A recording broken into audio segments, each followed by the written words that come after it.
So, we are joined here tonight with a very special guest indeed. Fascinating story behind this character because, well, he's built his own home cockpit setup of a Spitfire aircraft. He's a content creator, live streamer, and a huge fan of the TwotoneMurphy community. Ladies and gentlemen, we welcome Captain Spitfire. Good to see you, man. Hello, hello. I hope you guys are all well and having an amazing Wednesday evening. You've even dressed for the occasion. I need to get a flight suit. That's all I'm missing. Even done my hair. Look at that. I have headphone hair. It's totally fine. Do you know? Yeah, I'm not going to show the back bit. Anyway, how are you? Great to finally get to chat to you, dude. I've been loving your content on YouTube. We have some links here. We're going to drop them in as well as we're chatting away. And I think the first thing that I was drawn to your channel was, I think we met through Dougal. And you came across saying, this guy is big into Spitfires. I was like, oh yeah, cool. And then, no, this guy's really into Spitfires. And you said, I'm working on a project. I'm working on something big. Do you know? And I was like, yeah, sure. You know, I mean, everyone has a thing. But you were really working on something big. And there you are now in your home setup. It's a replica of a Spitfire cockpit. Dude, it's absolutely amazing. When did all of this start? Well, to be honest with you, it really started all in primary school. And not unfortunately, but I had dyslexia. Okay. And I find it hard to like read and stuff like that. So I had my own teacher during primary school. So I find it quite hard time in primary. And I've always had a fascination for history. And whenever I had free time in lessons or anything like that, I always used to go history. My favourite subject was the World War II history. And I always used to go back, always fall back to the lovely, lovely Spitfire. And it just grew on me literally through primary school and secondary school.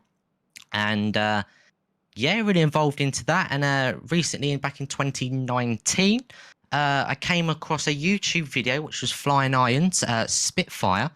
And I bought it 2 days after that. And that's basically how I got into flight simulation, to be honest with you, and how it really started from there on. And I'm currently sitting at around 3,300 hours in the Spitfire just alone, which is absolutely beautiful. That's absolutely incredible. So out of all the flight simulators, like Flying Iron have done an incredible job with their Spitfire, the Mark 9. I mean, it's a work of art. Have you flown that before in other sims, or was everything purely just up the notch when you got Microsoft Flight Sim? I flew it in X-Plane 11, which was, I think, got it 2 days after release. That's around the 21st, I think it was. I just done my research. And I got that 2 days after. That was on X-Plane 11. I constantly flew that literally every single day, every single hour, literally every single time I came home. I was in the Spitfire with basically starting off with keyboard and mouse. And as you guys know, the Spitfire is very hard to fly, and especially with keyboard and mouse, it's going to be a lot harder. Yeah. And it really just evolved into that. I got into the Airliners, wasn't a really big fan of it. And that's when I really started streaming. I started doing basically the Spitfire, of course, but then I've done a bit of streaming because that's where basically where everybody was on X-Plane 11 and currently the streaming was. So I've done a bit of that, but I wasn't very happy. So only last year I properly went into full-time streaming with the Spitfire, of course. And a couple of months ago, I got this bad boy behind me right here. So tell us about it. I mean, it's as far as a home cockpit setup is, I imagine it started off with, well, there's a yoke. After the yoke, there's maybe a throttle. After the throttle, there's maybe a wraparound kind of a panel or main display, perhaps. But I mean, it's everything down to the correct colors, the size, the dimensions of this thing. I mean, it's fascinating. Even is that a radio block beside you on the left? That is, and it actually lights up. I don't know if I can actually show you. You might be able to see it just on my hand, so you can just about see the orange. That's incredible. It actually lights up everything, all the switches. Got about 5 there, and about 2 toggle switch there for the radio as well. And yeah, it's very nice, very happy with it, shall I say. And tell me, do you still leave the house? Do you still go outside now? Or are you just happy enough inside? Because I wouldn't leave now. I'd be just leave me here. Leave food at the door. I'm staying in. Do you know, it's a fantastic setup. Yeah, I'm basically a 24/7 sleep, eat, repeat right here. And how did you manage getting it all talking to the sim? Because whatever about the integration you have at X-Plane, Flight Sim is a little bit more difficult. The API is, I won't say restrictive, but obviously without using an integration platform, how easy or difficult, if you like, was it, to connect everything together? Well, I mean, it was quite straightforward. The initial setup of the actual cockpit wasn't very... I would say it's actually quite easy, to be honest with you. The control column, as you guys can see here, you got the brake and the gun sight and spade. That is basically going down, like, shall we say, basically a massive stick, shall we say. That goes down to a floor to a base. And that uses a Adreno, basically a circuit board, which is basically like an Xbox controller. And that plugs into the computer via a USB-C.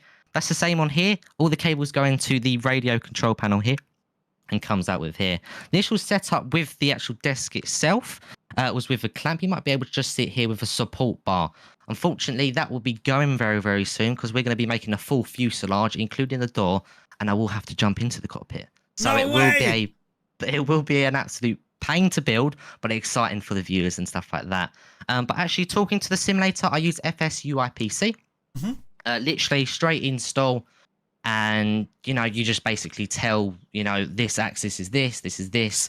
The only thing which is a pickle is Topsy, which is the person who made this lovely cockpit. He's over in France, and he's got like a custom code which basically says well, this is an axis, this is a button, and that tells the computer, which tells Microsoft, which tells FSUIPC, which is it's talk, basically. And yeah, that's basically how it's set up. It didn't really take me long to set up. I would say about 2 hours, but I mean, nothing's easy, nothing's hard, shall we say, but nice and good. Now, here's a challenge for you, right? Just to keep things authentic. With the Spitfire, I do believe your cushion was your parachute. Would I be right? Yeah, that's correct. So have you to get some sort of a replication of a parachute, or maybe a cushion can go in, or will it be a challenge? Yes, fly it without it. So currently, I'm actually upstairs in the loft right now because we're currently developing the full cockpit fuselage. We've also got the chair, which I think you got the picture of. So that is made out of wood, basically, MDF, and it's pop riveted. That has got the real dish, shall we say, for the parachute. Unfortunately, I do not have the parachute on me because they're about about £200 just to get a replica and a full harness, which is, I don't mind paying for it. It's just I haven't got the money at the time at the moment, so it's a bit of a pain. But so we're gonna head to like Dunelm Mill or something like that and see if we get some thick, memory foam. See if we can sit on that and see how we go. But I'm sure we'll get some upgrades for the chair and later down the line. So imagine we get a parachute as well and see how we go with that. It's absolutely incredible, and I'm showing the pictures up here in the stream now as well, so they can actually see the layout of what's beside you. And it is fascinating because these are 1-to-1 scale replica pieces. I mean, that's what the guys had in the aircraft itself. And truth be told, all that it's really missing is the smells and maybe a couple of hydraulic lines. I mean, that's pretty much what they would have operated with, which is fantastic. And to be building a full scale aircraft fuselage of this thing, I mean, that's I was chatting to you earlier on just saying, there's a handful of people who are using a home built system that live stream, and it goes from like the entire extreme of a full motion simulator right down to a couple of SciTech panels. I haven't seen anyone doing it with a Spitfire or even some of the vintage aircraft, so it's quite unique, and it is absolutely brilliant. And I suppose, are you able to compare your flying sim days prior to having this setup versus now? Like, just how much immersion does something like this bring to your simulation pleasure, I suppose, or to the joy of flying in a sim? It changes the whole experience of basically what you do and how you operate this amazing aircraft. It gives you a feel of what they'd done back in the 1940s.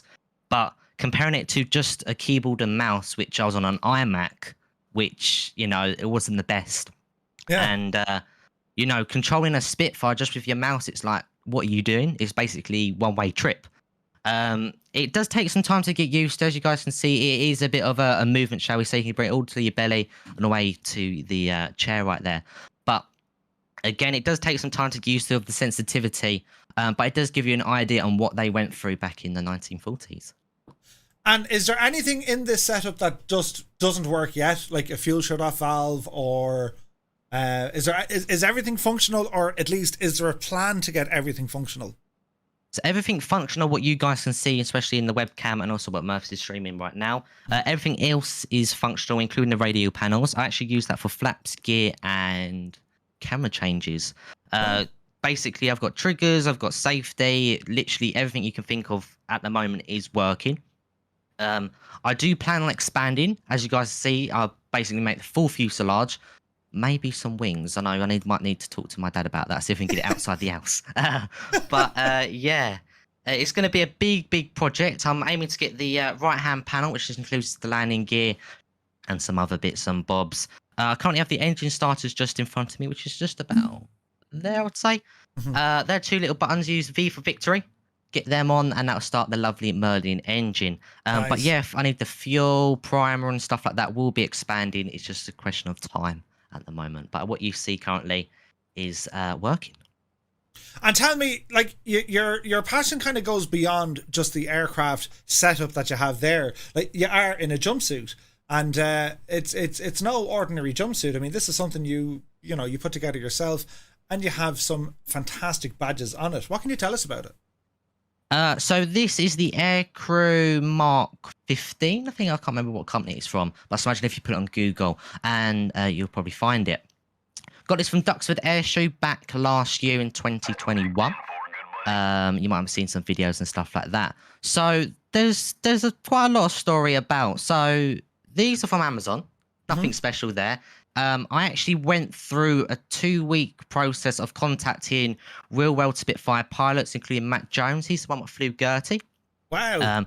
Which is the badge which you see here. It's called the Silver Spitfire Tour that was completed back in 2019, which I currently feature on my channel. Is 74 legs. It's over 30 different countries, 23,000 miles, and it's around the world. And yeah, I actually got given this lovely badge when I met him over in Headcorn. Had a little chat about what I do, what my channel is, and he's current subscriber on my channel and over on Instagram. And yeah, he gave me that. He also gave me a shirt, like a polo shirt. And there's a special thing on this lovely shirt, which is the button. You may think that's just a little button, but that is actually the piece of the Silver Spitfire. It's part of the, shall we say, the part of the wing span. And I've actually got a little picture here, a little certificate of it. It's made out of leather. So you can just about see it. It's part of the wing spar, sorry. Right, just about see it. There it is there. It's all in leather, authenticated and everything like that. And I've actually got that on, left a little button over on my Silver Spitfire shirt. Got that for free as well. You probably return about £7,500 just for that if you want to buy that. So no it's way. some money. But yeah, there's nothing really much to it. Badge is very nice, and yeah. Right, so that's the home built setup, the flight jumpsuit setup. But there's more to your story than just being a fan, if you like, of the Spitfire. There's some real history there from your own family, which goes back to the war. So what was the story there? Yeah, so this Spitfire is currently named after my nan, which is called Joyce. You might have seen the lovely livery over my website. And my lovely nan was a land girl during the 1940 World War II. She was an amazing person. There's a couple of stories, including like she nearly got hit by a doodlebug. If you don't know what a doodlebug is, a V1 rocket. They used to send them over Germany, and it's basically a one-way ticket. There was no pilot. It was just literally a bomb with wings, and literally they sent it over, and it just dropped over London. And she was over to the older shops. And someone said duck, and there was a doodlebug coming over our house. Fortunately, the doodlebug misfired, and it actually gave some more velocity just to go back up and drop in the next flats after her, which is very, very lucky. If that wasn't for her today, then I wouldn't be here. So yeah, there's a man jumped on top of her just to be saving her. Furthermore, my granddad was a cook during World War II. Amazing amazing granddad. And my great nan over on my mum's side was a teenager during the Blitz, so she saw everything through that as well. And my other side, my mum's side, her granddad, participated in the Monty campaign over in North Egypt as well. So I've got a bit of history as well. So that's what my cockpit is named after. Everything what I do is an inspiration to them as well. That's incredible. Beautiful. So there's so much history there. Like it's amazing. It really, really is. So I suppose moving on a bit, let us bring it back to Flight Simulator. So, you know, when Microsoft Flight Sim released, I mean, what was your take on all of that? I mean, was it an absolute, here we go, this is a game changer? Or was it just like, yeah, we'll give it a shot and see what happens?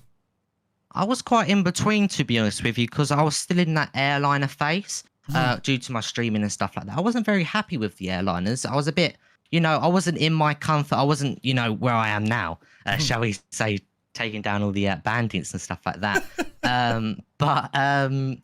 Yeah, it was really like a bit hum and ahhing about it. I know there was some conspiracy about with the airline saying, oh, that's not good, that is good. But I was very much the neutral person. I tried it, and unfortunately my internet wasn't really up there, to be honest with you.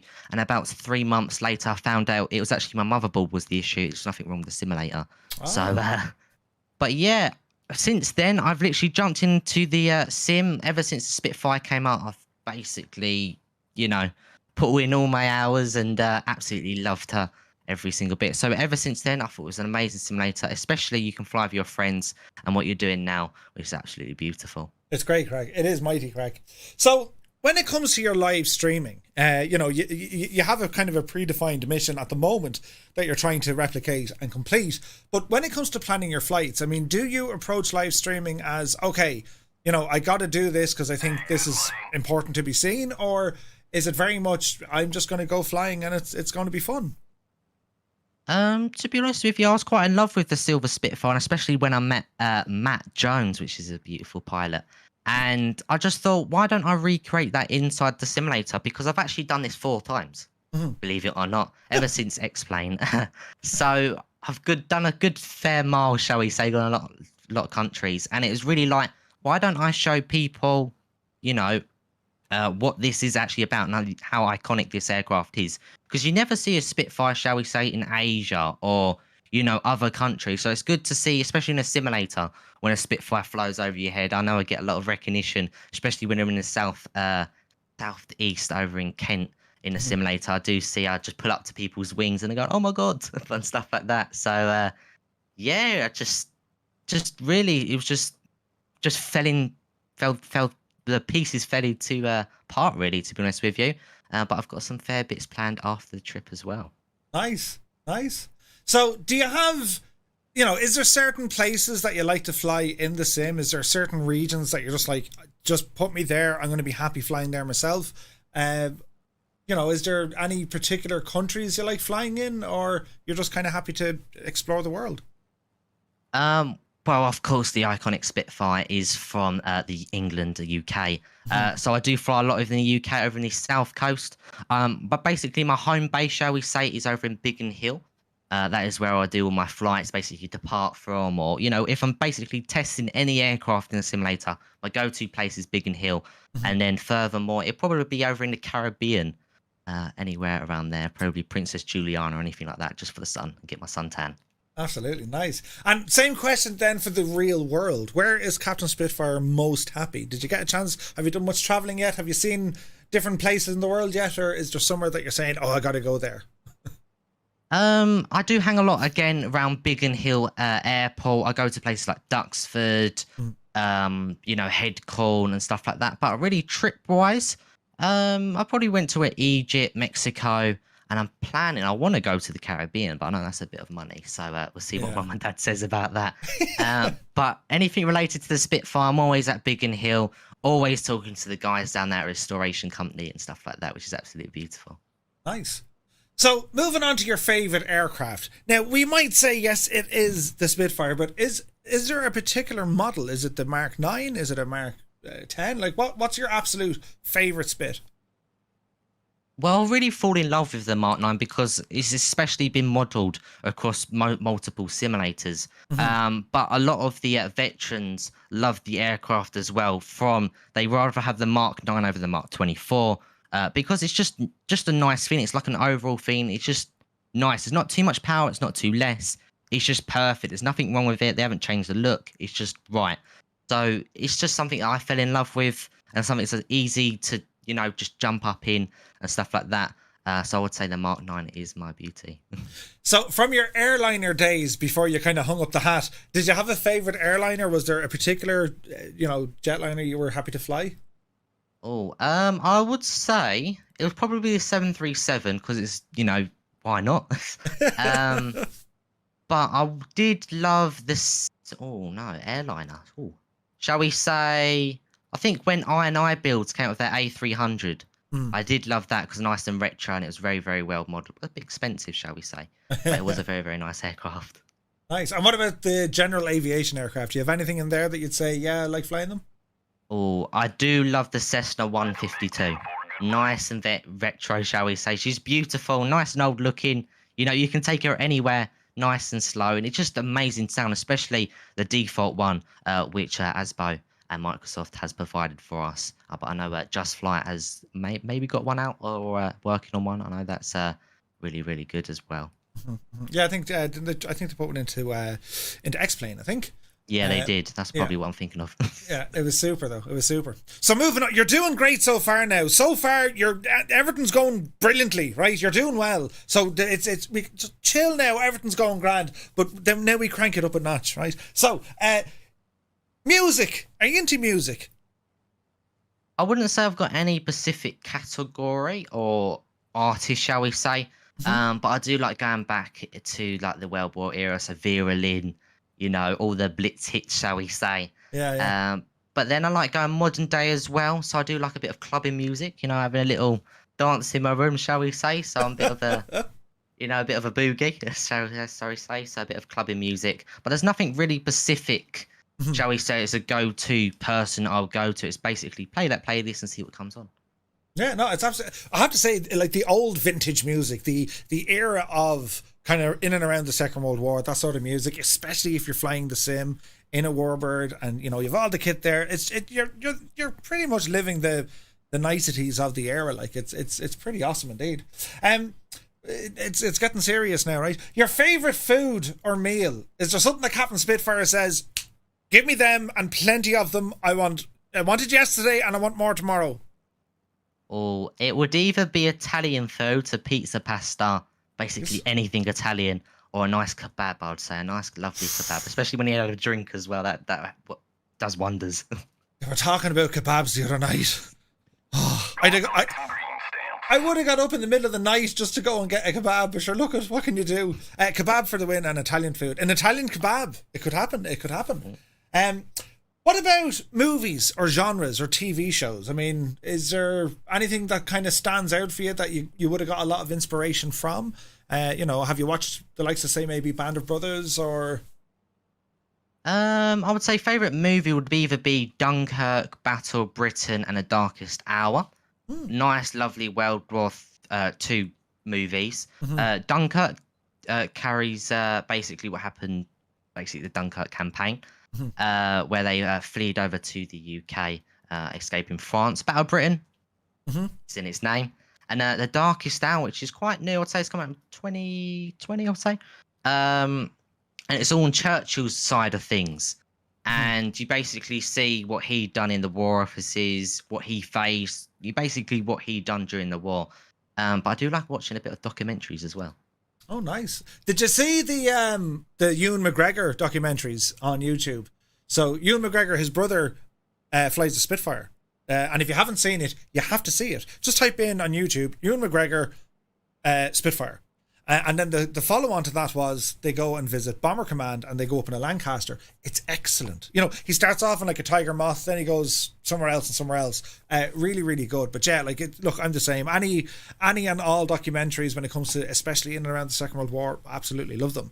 And anyone, you guys listening in, if you're fans of Band of Brothers, well, I think the same production crew are now off building a new HBO special, and it's going to feature I think it's the US Air Force, so that's going to be huge news indeed. So what about other games? Is there time in your life for other games or other sims?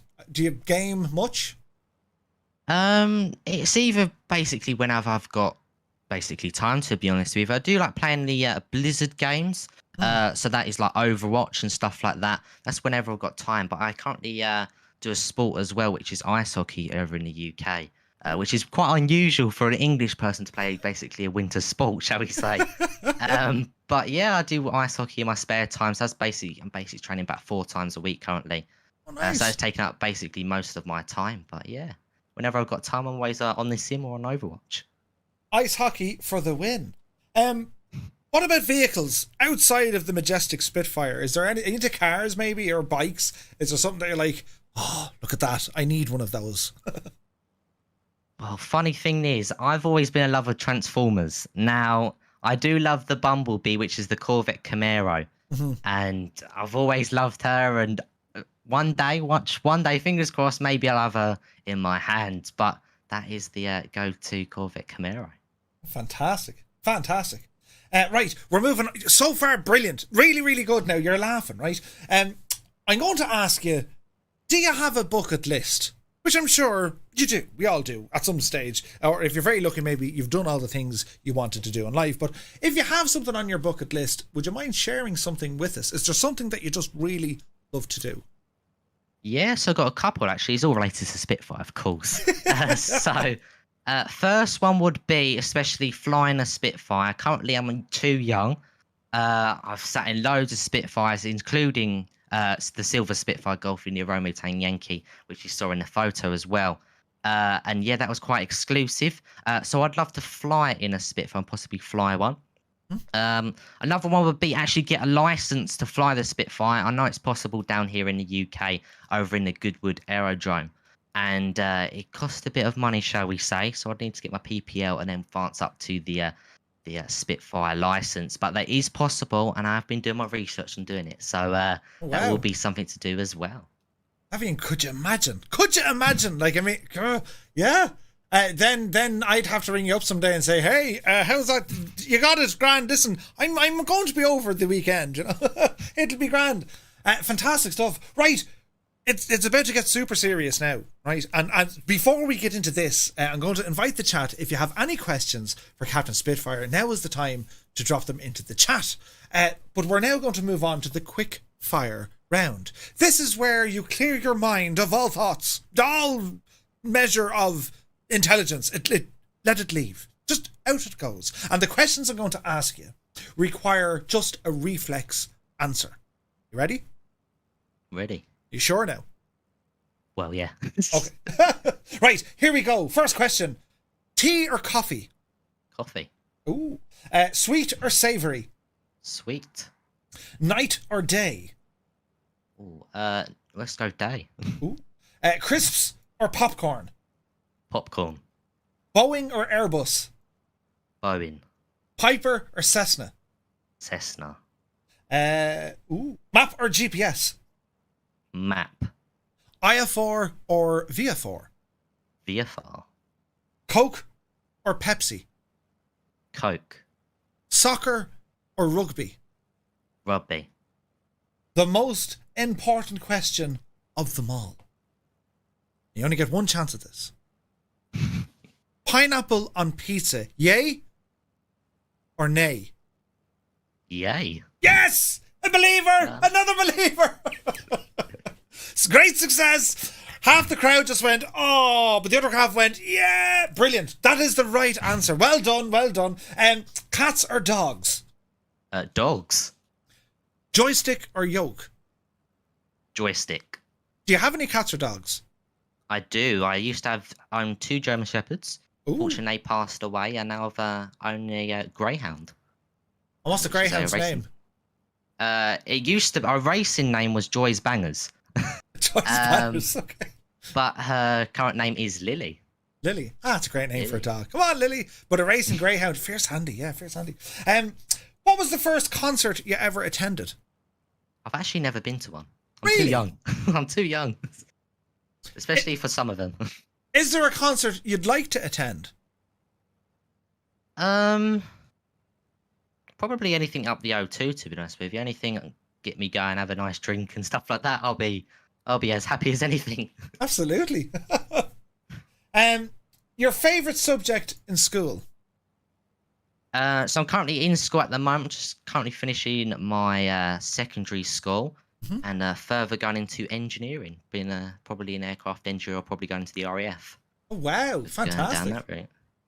Nice.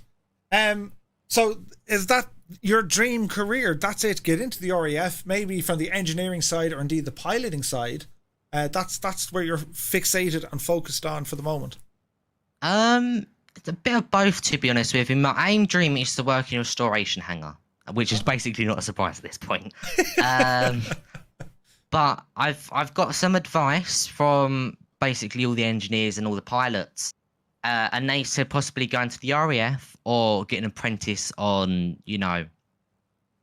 going through some sort of maintenance or restoration through an apprentice. But they said main way is going through the RAF, working as a technician or mechanical, or going via pilot and going from there.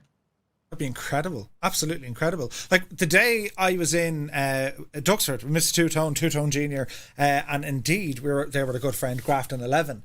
The guys were working in the restoration hangars even when the museums were open. Like we were just walking by looking at them, but there's the guys on the ground actually working on this equipment. It was amazing to see. So and such an important job they're doing, because I mean, apart from restoring aircraft, even for a static display, these guys were working on airworthy aircraft, keeping them in the skies. And that's just incredible. When you think about it, I mean, how old these aircraft are and the pressures obviously the airframe would have been put under in wartime, and they're still flying. It's remarkable. Them guys doing incredible things. Sure. Do you have a favourite movie quote? Oh, I've actually saved this one. It's actually from The Darkest Hour. Okay. And it says, "You cannot reason with a tiger when your head is in its mouth." Ooh. Nice fancy one. It's very true as well. I tried it. Yeah. Didn't turn out well. Didn't work out well. Your favourite day of the week? I would say Wednesdays, not only because of today. I currently stream on Wednesdays as well. But I do finish early at school, so it's a bit of like a win-win-win, shall we say. But yeah, it's a bit of a Wednesday is my main day, shall we say. And do you have a least favourite day of the week?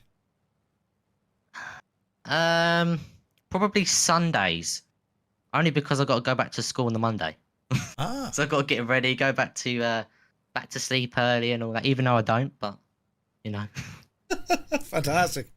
Well done. You've passed everything so far. Now it's just a few questions from our audience. So we're going to ask you a few. This one from Cian Lafford. Do you have any idols? People that you look up to? Oh, it's quite a hard one, actually. It's probably my mum and dad. Oh, that's probably nice. the main one. Just my mum and dad, isn't it? It's they're my soul, blood, and everything. You can't complain, can you? Absolutely. But I wouldn't say nothing really celebrity, shall we say? Nothing really is going like, okay, I'm going to keep following it. I'm not really a person what looks out for other people. I keep myself to myself and stuff like that. But yeah. Oh, good answer. We have to ask the obligatory Annalisa question. Have you ever broken any bones? And if so, what? And how? I actually haven't. But this pinky right here, shall we say, I don't know if it's deformed or it's something wrong with it. I don't know, but it's not right, shall we say. It's like when I rest my hand, it's always fixed like that. So I don't know why I haven't really medically gone for it or anything like that. I may have broken it when I'm young, just never really paid attention to it, or basically said, "Mum, I've broke it." So, yeah. So nothing really, as I know of, shall we say. Fantastic. Gilbo was asking just a question, a career aspiration for you, but as you said, it's pretty much the engineering, restoration, and maybe with the RAF as well. It's fantastic. Now let me see. Yeah, the answers here are fantastic. Any favourite planes you'd love to fly in real life? Oh, so funny story about this. I'm currently going to be going up in an aircraft. Oh. I think in the next couple of weeks or months. That'll be also on my channel. But I have flown a T6. I got invited at Head Corn. I was just basically doing some plane spotting. He went, "You want to come and look at this T6 here?" And he went, "Do you want to go flying it?" I went, "Yeah." So I jumped in that. Had a little go. I would say she's very sensitive. And you don't, especially with the flight simulation, you don't get that sort of, you're moving up and down, left and right, and there's a sort of pressure on you. Yeah. But yeah, I've flown the T6 before. But I would like to fly. One-on-one would basically be the Spitfire, or I would love to fly the C-47, just the DC-3. Oh yeah, which is a nice iconic aircraft, nice and big. Oh yeah. That's definitely on my list, 100%. Fantastic. So I see Dougal is saying, playing ice hockey, you might break a bone or two. That's fantastic. I've actually never broke one. I'm even surprised right now. I've been playing it since I was about 6, so I was like, ooh. And the last question coming in here from Baza. Oh no, we have 2 questions now. Your second last question from Baza. What's your favourite modern day fighter? I would say the Typhoon. It's very, very popular, and I do hear him across the house down there, as I'm quite close to Biggin Hill, so it's quite in a flight path of where they depart and stuff like that. But yeah, I would say the Typhoon is one of my best and very movable as well. Nice. And then the final question coming in from Dougal. What is your favourite World War II heavy bomber? Of course it'll be the Lancaster. It's essentially 4 Spitfires. Why not? Yeah. Probably transport would be the C-47 again. Probably on the American side, I would say the B-17. And actually went to go see Sally B, I think she's called. She's famous over in UK, and she starred in, I think it was the Battle of Britain as well. Nice. And Memphis Belle, that was it. Memphis Belle. Yes. And I went to go look at her, and she's beautiful aircraft, massive and very intimidating. I'll give her that. But she's absolutely beautiful. Fantastic stuff. Fantastic. Well, Captain Spitfire, it's been an absolute pleasure welcoming you on the Murphline. There are bright things in your future, my friend. Keep doing what you're doing, and it's good things will happen. It's fantastic to see. And I'm in denial. Like I'm still young, right? There's no grey hairs here, but it's a very kind of heartwarming thing to see the next generation of pilots and flight sim enthusiasts who have such an interest in the Second World War and keeping that history alive. It's fantastic to see. It really, really is. And you've done a fantastic job tonight. You're an absolute legend, my friend. And thank you so very, very much indeed.